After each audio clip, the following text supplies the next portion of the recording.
assured me that somehow বৃহস্পতিবারও সুইজারল্যান্ডের দাভোসে বিশ্ব অর্থনৈতিক ফোরামে ব্যস্ত সময় পার করেছেন অন্তর্বর্তী সরকারের প্রধান উপদেষ্টা ড মোহাম্মদ ইউনূস। এদিন বিশ্বব্যাংকের ব্যবস্থাপনা পরিচালক আন্না ভিয়ার্দে প্রধান উপদেষ্টার সঙ্গে সাক্ষাৎ করেন। এ সময় ইউনূস সরকারের প্রতি বিশ্বব্যাংকের সমর্থন পুনর্ব্যক্ত করেন। যে কোনো সহায়তায় বিশ্বব্যাংকের প্রতি ভরসা রাখার আহ্বানও জানান সংস্থাটির ব্যবস্থাপনা পরিচালক।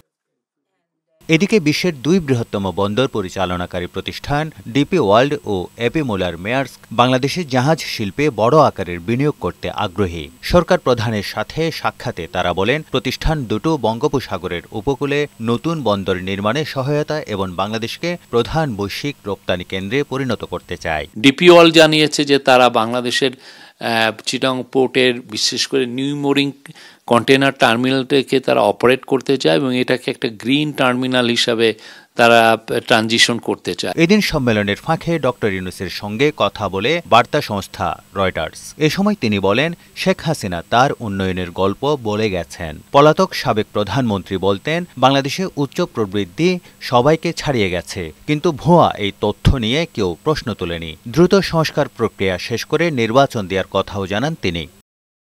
এছাড়া প্রধান উপদেষ্টার সাথে সাক্ষাতে তার ৩-০ আন্দোলনের প্রশংসা করেন সাবেক মার্কিন ভাইস প্রেসিডেন্ট আল গোর। তারেক শিকদার, বৈশাখী সংবাদ।